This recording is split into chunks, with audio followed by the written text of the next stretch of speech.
Horse friends, in today's video I'm going to go over how to clean a bridle, but before I do that I'm actually going to go over the parts of the bridle as well as why we clean the bridles. So we clean bridles for many reasons. One of them definitely being so that we can moisturize it and make it so that the dried sweat doesn't hurt our horses. But also we use it as a time to inspect the tack. So over time, the leather especially is like skin. It can crack and it can break and cause serious problems. I have seen the pieces where the rein attaches to the bit here break. Underneath this area here can get really brittle. The same thing goes with the saddles as well. And you can actually see one of the keepers here on this rein is also broken, but fortunately it doesn't affect the safety of the bridle. Some of these bridles I've had more than 20 years. So I'm also going to talk about my setup here as well to make things easier later on in the video as well. So these are called the reins, and I like to use reins that have leather pieces on either end. So if they get hung up on something, they break as well. This piece here is called the throat latch. And this is the other piece of the throat latch here as well. So it's called the throat latch because it goes around the horse's throat just like this and secures over here. So this is obviously a snaffle bit, or not necessarily obviously. This piece here is the noseband, and this, what would go in here is what we call a flash, but we don't like to use flashes here if we can help it. We like the horse to be able to move their jaw, but that's personal preference. This is a brow band, which they come in all kinds of fun shapes and sizes and colors. And this is also the crown piece here that goes over the crown or the poll of the horse. This is also the cheek piece here. So my tack cleaning setup, as you can see, I have a tack hook up here above a sink. Now we're really fortunate here to have hot and cold water. Sometimes the hot water can help break up the grime. I like my tack hook to hang over a sink so that when I'm cleaning my soap or conditioners and grime can fall into the sink tray. I have a personal preference of liking to use a microfiber cloth when I am cleaning. Some people use a regular towel, but I like the microfiber because it doesn't hold a lot of water in it. And as we know, water can have a tendency to dry out skin. Since we use leather, this is also considered a skin. So we like to use Dawn dish soap to help with cleaning our bits, as well as the areas on the reins that don't have leather. We find that it really gets in there and gets the grime out. You just need to use a little bit though. As far as our conditioner goes, we really like to use oak wood. This stuff is amazing. It preserves the leather, moisturizes it, and all of that good stuff. I find it to be better than Passier, but Passier is still a great product as well. It does come from Australia, and it is all full of all natural ingredients, and it's a great price point as well. So for my waterproofing part, I really like to use the mink oil paste versus the oil. So Beck and I were just actually talking the other day, and part of the issue with the oil is it can really saturate the leather. But the paste is awesome because you can apply it to certain areas directly that you think might need it. And it is great for waterproofing. So you had a question, Beck? Yeah. Why would the oversaturation be bad? Because it can infiltrate the leather and get into the flocking, especially in saddles. Bridles, not necessarily such a big issue. It can also stain too. Mm-hmm. So if you have a lighter color saddle, it can make it darker as well. But the waterproofing is important, guys, because horses, when they sweat, they have a lot of salt, right, in their sweat, and that does dry out the leather and can make it crack. So now I'm going to begin my tack cleaning process. I'm going to put my reins back in here.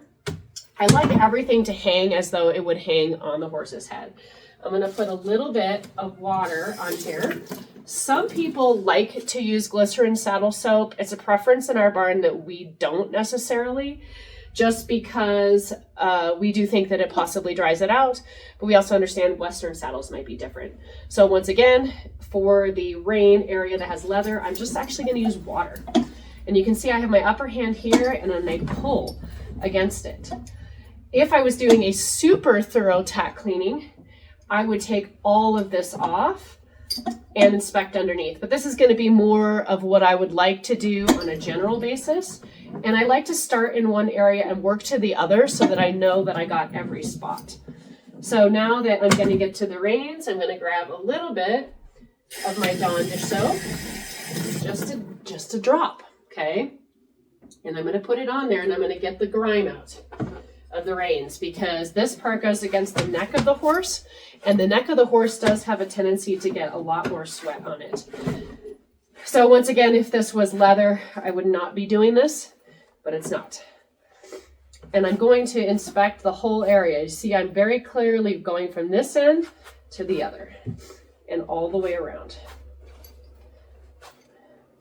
So I always, and I'm going to wipe this off, I don't put enough Dawn dish soap on there that I'm too terribly concerned about it getting onto the rest of the bridle as well. And then I'm going to get to the bit here, and this bit's pretty dirty. So I'm going to get that dish soap again. Fortunately, we know with dish soap, right, that it's safe, to ingest to a certain level. So I'm not too terribly worried about it, but it does help break up that grime, because that's what dish soap is supposed to do. So some people like to use a toothbrush on the bits. You can see when I'm cleaning here that I'm actually working the ring all the way around.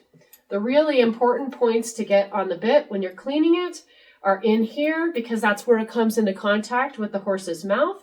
And we see a lot of where the hard parts can really, from the saliva, can actually cut the horse's lips. We don't want that at all, of course. Then I'm going to work my way to the other side. Once again, I do all of this in this process so that I can make sure that I get every little piece. Okay?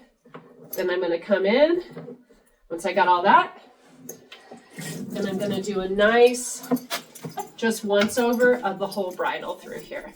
I like to clean my tack almost every day if I can help it, and about once every couple weeks, do a really, really thorough, take it apart and condition it, mink oil it. Of course, sometimes life gets in the way, guys, and I totally understand. Don't think you're a bad horse owner if you haven't done it in a while. But it is also important for your horse's health as well as your safety, too. So I'm going to get that down because I'm a little short. But then I'm going to hang it back up there. Get each piece. I got the brow band, the crown piece. Get this for a once over with the soap. And now I'm going to get my oak wood and clean it with my oak wood. I've had some bridles, oh my gosh, probably 30 years now. I feel like I keep saying 20 years, and I'm older. So let us know, by the way, guys, what products you guys use. We're really always curious to learn from different people what they use. With the oak wood, I can really kind of saturate it in there if it's been a while, and I find that it absorbs really, really well.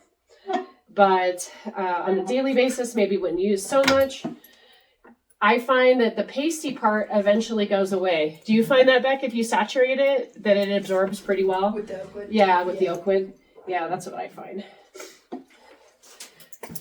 I came across this product years ago in None Finer magazine when I was a 3-day eventer. So I'm going to go from the reins. I don't put the conditioner on the bit. because I don't think that tastes so good. And the most important part is the bit is clean. Then I'm going to go to the noseband, and I'm going to inspect the noseband all the way through. I'm going to get the side pieces of the noseband because that area really gets a lot of sweat against the horse's face. Yep, and then you got to make sure, a lot of times the noseband, like this one does, comes all the way through the crown piece and through the brow band area. And that also can get really sweaty. And remember, anywhere that gets really sweaty has the potential to crack.